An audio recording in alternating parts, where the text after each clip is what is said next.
Well, good morning, everybody. It's good to see you this morning. I trust that it will warm up shortly. A little unseasonably cool outside. I heard this weekend's weather described as a dogwood winter. That's a term I'd never heard before.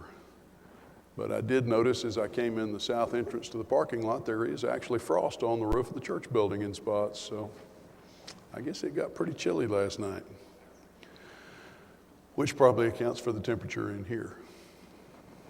Take your Bible and turn to the book of 1 Peter, and today we'll be in 1 Peter chapter 5. 1 Peter chapter 5.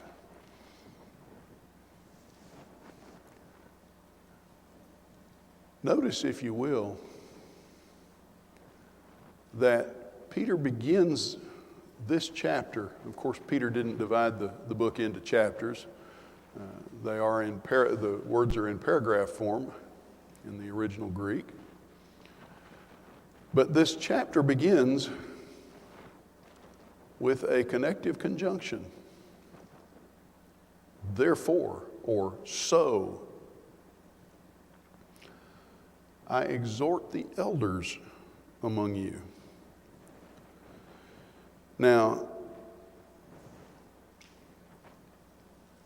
Peter has been talking in chapter 4 about Christians being persecuted, Christians paying a price for their faith, Christians being challenged to stand up for the faith. He concludes that thought at the end of chapter 4. Let those who suffer according to God's will entrust their souls to a faithful Creator while doing good. And then he begins to talk about elders, pastors, shepherds, bishops, overseers, presbyters, all one and the same. What's the connection between the previous topic and this? What's the connection between suffering as a Christian and Peter addressing shepherds of the church?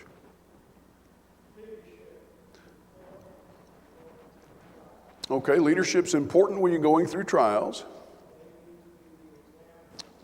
There you go. Leaders are to be examples. Leaders are to personify the things that Peter has just talked about.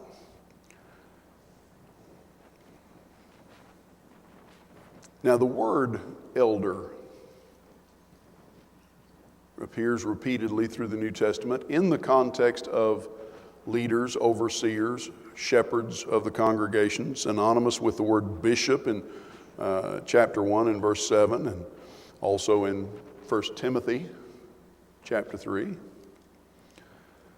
And the word suggests those who are older. It emphasizes the importance of age. In fact, we might go so far as to say it emphasizes the importance of experience. In that ancient society, older men assumed accepted positions of leadership. It does not specify a specific age. Consider, what's the average life expectancy for men in the United States today? It's actually gone down about 2 years in the last 2 years or so. We've gone from, if memory serves me, 76 point something down to about 74 and a half or thereabouts, largely due to the spike in deaths related to COVID and so forth over the last couple of years. So how old would an elder be if we're just going to measure that by the average age in our society?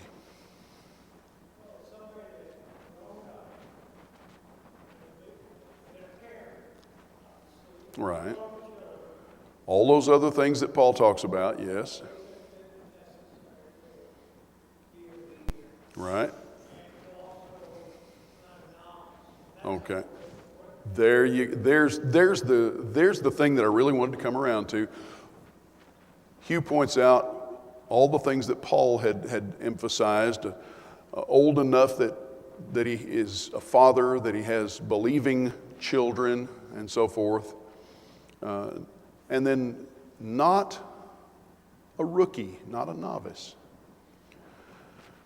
We might look at the average age in our country and say that an elder, a shepherd, a pastor would be someone who would fall into, well, just for argument's sake, if the average age is 74, we might guesstimate that older segment of the population at being somewhere between 50 and 74, between 50 and death, for argument's sake. Go into Eastern Europe, though. Vladimir Putin is 69. Vladimir Putin is pretty old for an average Eastern European.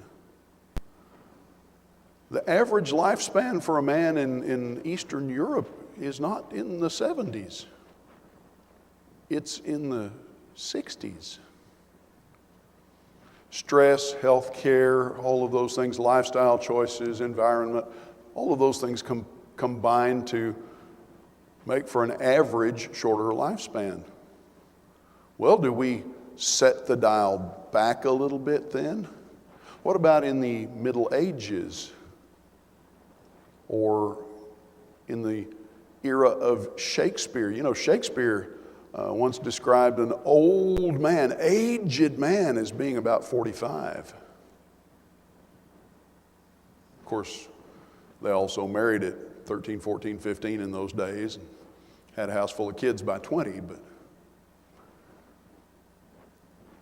here's the point. In the context of 1 Peter chapter 5, as well as Titus chapter 1, as well as 1 Timothy chapter 3, yes, the word elder describes one who is older.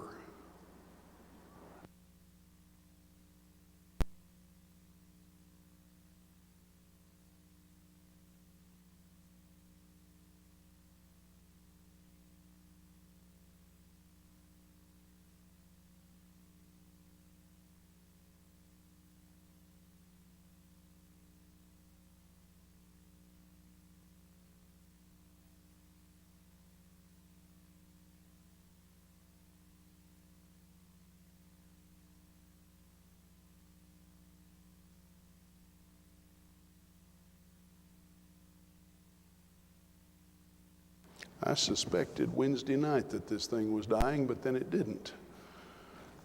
So that takes care of that. Anyhow, in those passages that we referred to, 1 Timothy, Titus 1, 1 Peter chapter 5, we might tend to look at that word and see someone who is by definition older, but there's a component in this that we also want to consider. Age in the faith, and that gets back to what Hugh brought up a minute ago. Not a novice. One who has been a Christian 50 years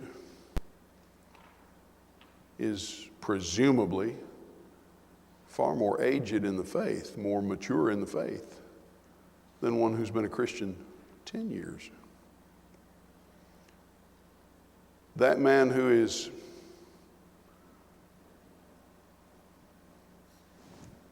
'75, who has been a Christian since he was 65, is older than the man who's 65. But the man who's 65, who's been in the faith 40 or 50 years since he was a teenager, is apt to be far more mature than the older man. Now, Peter begins this section, I exhort the elders among you. There's a presumption there, an assumption about the congregations that he's addressing. Flip back to chapter 1, you look at the first couple of verses. Where are the people that Peter is addressing? In Pontus, Galatia, Cappadocia, Bithynia, all these areas. He's not talking to one specific congregation or to an individual or even to a single group of individuals, but he is addressing congregations basically spread across the northern half of modern-day Turkey and up into perhaps Eastern Europe. There's an assumption here that in those congregations there are elders, pastors, shepherds, bishops, overseers, that these are not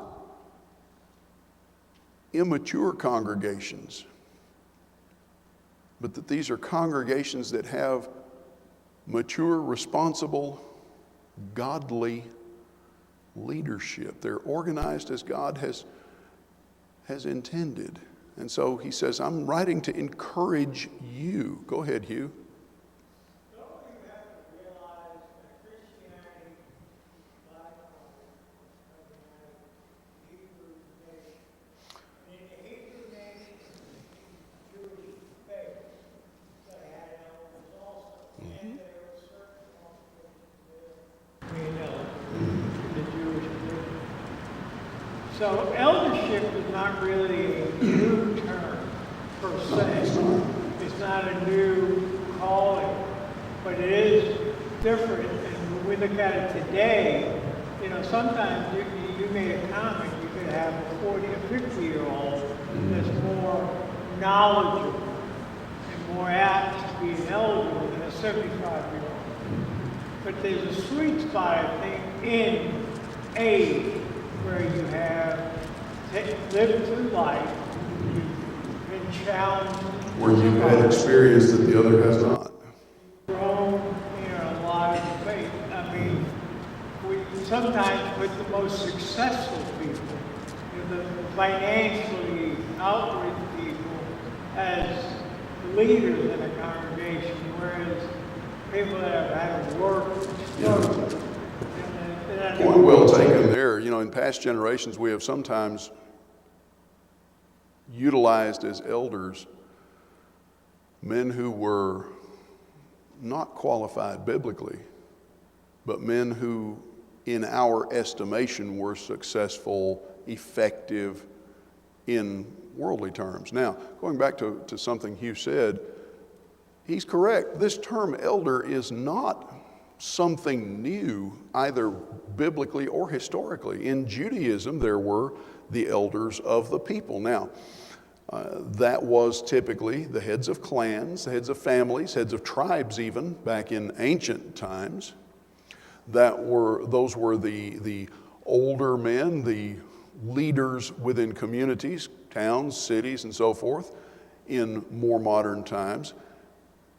Qualification in that circumstance is not spelled out biblically per se.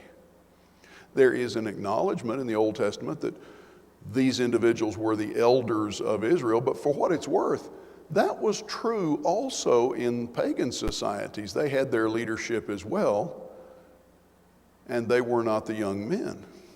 Ancient societies, and today, most third world societies, place far more emphasis, far more appreciation on age than the first world Western society does. In our environment, ancient history is 15 years ago. In those environments, ancient history may have been 1,500 years ago or more.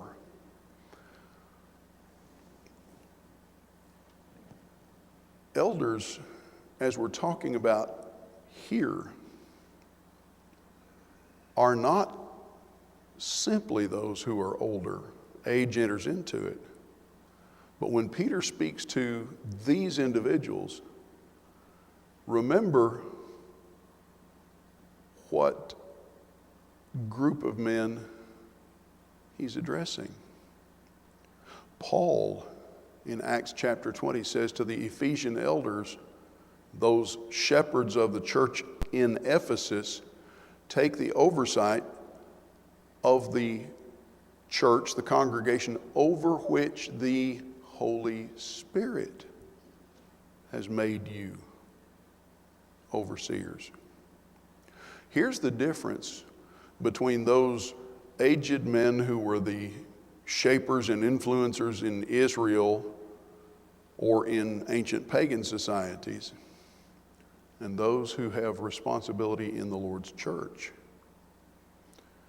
In that ancient time, those in Israel, those in the pagan societies were those who occupied a position of responsibility by virtue of ability, effectiveness, age, experience. In the Lord's church, these are supposed to be men occupying that position by virtue of the Holy Spirit's acknowledgement of their qualifications. So let's come back to 1 Peter chapter 5 and just make some observations here.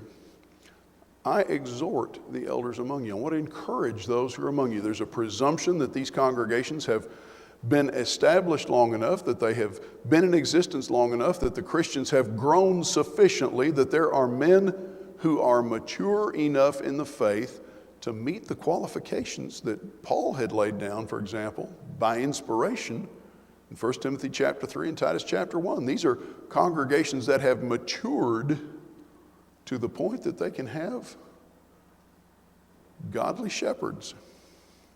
And so Peter writes to encourage them. But notice, I write as a fellow elder.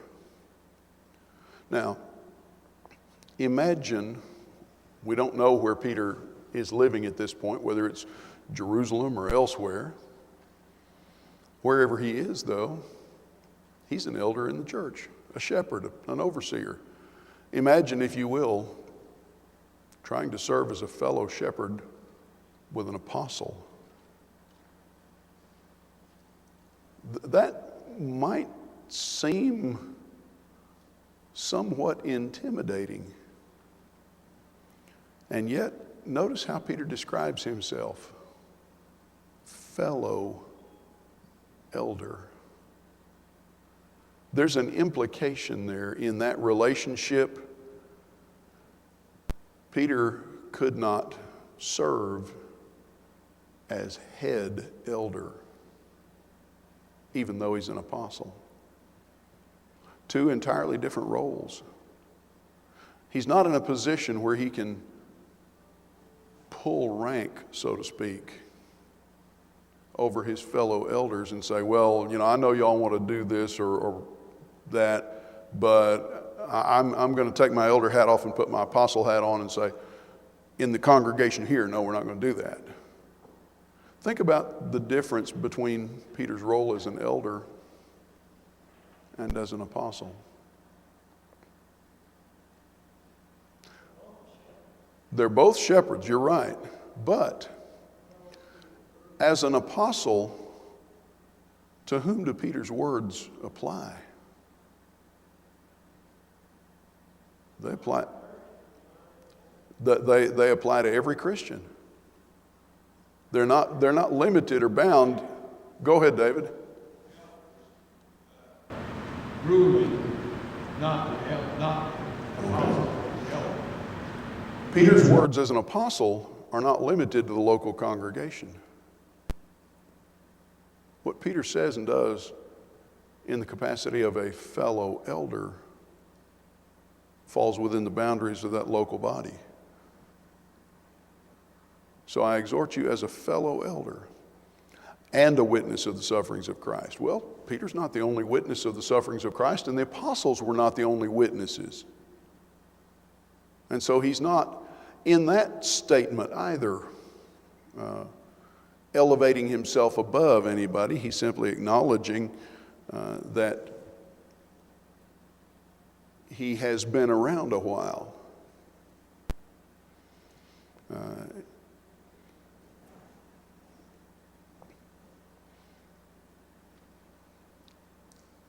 A partaker of the glory that is to be revealed. Who anticipates the glory that is to be revealed? Exactly. Every child of God, every Christian in this circumstance. Peter's words in chapter 5 and verse 1, inspired, seem almost calculated to not put him on a pedestal above everybody else, but to bring him into the body along with everybody else. Fellow elder, witness of the sufferings of Christ, yes. A partaker in the glory that is to be revealed. Now here's the exhortation, here's the encouragement, the admonition. The instructions actually start in verse 2. Shepherd the flock of God, feed the flock of God, tend the flock of God that is among you. You have a responsibility as a shepherd. Do your job. That seems to point up something that is a common challenge in all times and all places. It can be tempting, even though these men are in a role of responsibility, it can be tempting at times to want to step back, to want to ease off.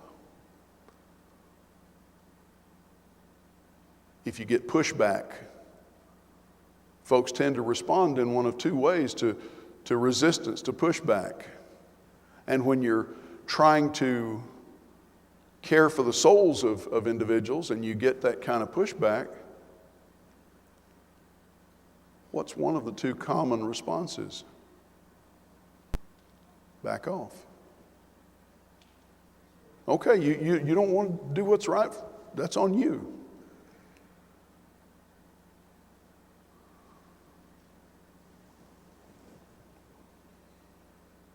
Shepherd the flock. When a shepherd leads his flock, his sheep, I'm speaking of a literal shepherd now, not an elder in the church, but rather a sheep rancher, as we would say. When the shepherd leads his flock out to pasture or in to shelter, and one of them strays, he doesn't look at that stray and say, oh, well, whatever, go on your own way. What does he do? He goes out and brings it in, or he sends the sheepdog after it to round it up, which if you've ever watched sheepdogs work, that's a fascinating thing. But he doesn't simply just let it go. When one of them wanders off and he doesn't notice, and then he realizes that it's missing, what does he do? Jesus tells us the parable of the 99, and what did the shepherd do there? He left them in the fold where they were safe and went out and hunted high and low until he found the lost one and brought it home. Shepherd the flock of God that is among you. Now notice the flock that is among you. There is a limit, a boundary to the shepherd's responsibilities. The metro Atlanta area, how many congregations of the Lord's church are there, roughly speaking? You think it'd be fair to say a couple of hundred? Probably. Small, large, in between. Where does the responsibility of each congregation's pastors stop with that congregation? With that congregation. Got 3 congregations here in Fayetteville. Our pastors are responsible for this one. Shepherd the flock of God that is among you. Exercise oversight, not under compulsion, but willingly as God would have you. You can't strong arm men into that role of service. I mean, you can, but when you do, you're writing them a blank check to do what they want. The focus really is on nourishing the flock. I had a ewe some years ago that reliably threw twins every spring. And one spring she had triplets. If you know anything about sheep, a ewe can only nurse 2 lambs. And despite all of our best efforts, the one that she decided wasn't going to make it didn't make it. Feed the flock of God. Provide nourishment. Provide strength. That's what this is all about. Do shepherds ever get tired and discouraged and frustrated? Absolutely. Feed the flock of God, not under compulsion, but willingly. And that's an interesting thought, that a man might be compelled, coerced to serve. Have you ever known of a situation where a brother is determined for the eldership from childhood? Well, your granddaddy was one of the original members of this congregation, and he was an elder of the church. And your daddy was an elder of the church here. Son, you're going to grow up to be an elder too. And whether he is a good, godly young man or not, is he given a choice? You're going to do this. This is your family heritage. It's a great thing to see generations of the same family develop to be able to serve in that way. What a blessing. But have we ever known a strong-willed mama, for example, to choose her son's occupation and choose his wife and choose where he's going to live and so forth? Had an elder one time who, as a young man, went off to college, met a young lady from a neighboring community, courted her, dated her, courted her, married her. They finished their degrees. And when they graduated, his parents handed them the keys to a house in the community where he had grown up. They were both school teachers. And the assumption was, you're going to come back to our town and you're going to teach in our schools and you're going to live and work and worship in our congregation. And the poor wife never had a say in the matter. And she lived in the community for almost 40 years, never having had a say in the house that she lived in, or the town where she lived, or the congregation where she worshiped, until some years after both of his parents had passed and both of their children had married and moved into other communities. And only then was the young man willing to make a decision on his own and live elsewhere. Do those things ever happen in congregations? Sometimes they do. And when that determination is made, not by the individual or not by the congregation acknowledging the individual's being qualified according to the will of the Lord, but by the determination and pushing and pressing and pulling of someone with a degree of ambition for that particular role, the kingdom is not well served. Exercise oversight willingly. Willingly. Not by constraint. The church is served by those who grow, mature, emerge, and are not coerced into that role of service. But notice what he goes on and says under this circumstance, not for filthy lucre's sake, not for shameful gain. That is not for profit. Paul writes about elders who rule well being what? Worthy of double honor. And that figure of speech could be translated, without doing any violence to its meaning, a double paycheck, a bonus, you might say. Is it permissible, biblically, for the congregation to financially support the shepherds of the church? Absolutely.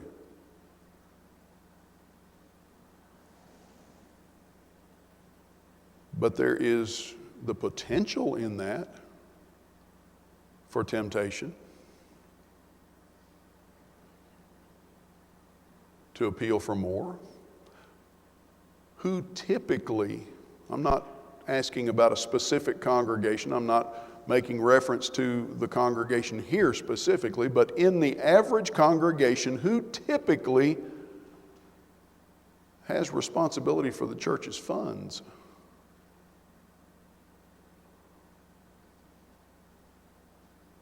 Most congregations, in my experience, it's the elders.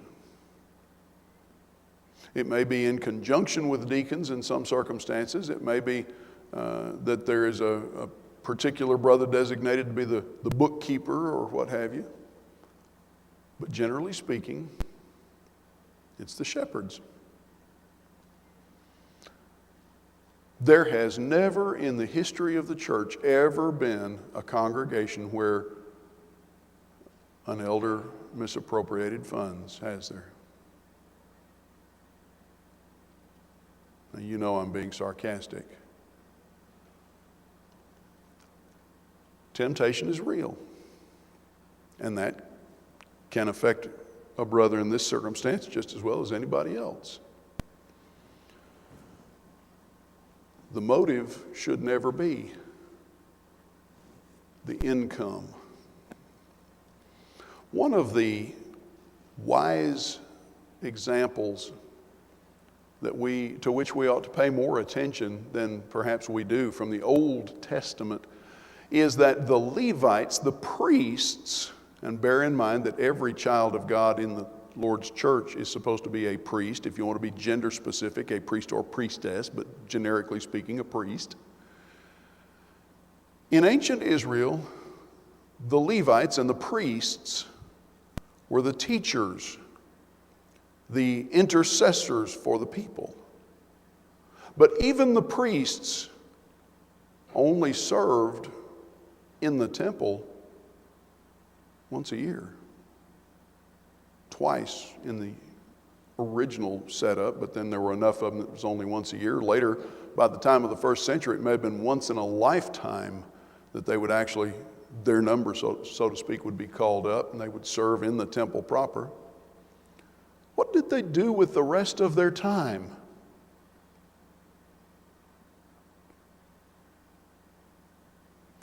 When Joshua apportioned the land to the tribes, Levi, the priestly tribe, did not get a single piece of land. What did they get? They got 48 cities, 42 cities for themselves, and the 6 cities of refuge, 3 on this side, 3 on that side of the Jordan River. 48 cities, and what? There you go, Joan. The surrounding area out to so many hundred or so many thousand cubits. They got the pasture lands. They got the fields immediately around their cities. For what purpose? They had to raise livestock. They had to farm and grow grain. These guys had occupations in addition to their spiritual responsibilities. How many young men in the Lord's church go off to Bible school or Bible college somewhere and get a degree in Bible or some related ministry type field, and get out and start to apply that and discover, I don't know how to do anything else. I'm not necessarily happy in what I'm doing. I don't enjoy what I'm doing for whatever reason, but I don't have any choice. I don't know how to do anything else. And I've got a wife and a family now, and I can't afford to go back and start over again in some new trade. What happens to a brother in that scenario as far as his work in the kingdom is concerned? The same thing that could happen to these shepherds that Peter is addressing, who were being financially supported by the church.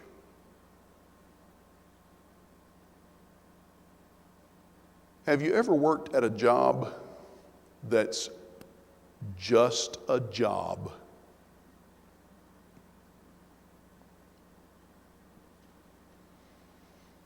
It's not your life's calling. It's not your vocation. It's not anything that you are particularly invested in. It's just a job. It's income. There's part of the temptation here for shepherds in this scenario. Accept the oversight willingly, not of compulsion. Don't do it just for the paycheck. Shameful gain. What's the implication there? You do this, you accept this responsibility because of your commitment, your dedication, your focus. You think about, and let's be very brutally practical for a second here. You think about some of the grief that elders get from within the congregation. The complaint, the grumbling, the rejection. How many of us would willingly take on that responsibility? Go ahead, Dale. Shows the importance of the work of it. Absolutely. The fact it says not filthy lucre, not just for the money, but, and it goes on and says, I don't want to get ahead of it. Anyway, about being lords over your heritage. All this implies the singleness of the congregation starting from verse 1, according to the translation, King James translation. But the fact is that it shows that an elder's job, in reality, other than Christ himself being the head shepherd, is the most important job a man can have because of feeding the flock, overseeing. And the word there, I believe the Reverend Sanders says tending the flock. They were to make sure they had water, they had food, they had safety, and they had safety in numbers. And that the word feeding or tending, all that is actually translated as shepherding. That's right. And so the importance, and I've heard it said in years past, supposedly, that the church will never reach its potential until we accept the fact that our elders should be paid so he can do the job. Because he keep him in mind to work a secular job and then try to do the work too. And I think it shows him. There may be some legitimacy to that observation as well. The point is well taken that really the focus here is on the importance, the essentialness of this role. Let's go back for a second and just think, and we've sometimes made the observation, a congregation of God's people can exist in several different circumstances. When a congregation is newly established and everyone in the congregation is new in the faith, you don't have anybody there, or maybe you don't have enough somebodies there who are mature in the faith so that they can serve in this role. So you have what is effectively a scripturally unorganized congregation. No elders, no deacons, but that's only because they're new and growing. And what's the objective? To grow to the point that we can be what God has prescribed. Well, the other end of that spectrum is the congregation grows to the point that now we have men who serve, who accept this responsibility and carry it out. And that's God's design. But in between those two, what sometimes happens? Sometimes we fall into the snare of treating the church very democratically. When we don't have overseers, who do we have? In most circumstances, well, we got the men of the congregation. We're going to get together and try to figure out what we're going to do, which way we're going to go, what we're going to do about this or that or the other. And you wind up with what we usually describe as the men's business meeting. And everybody gets their say. You know what?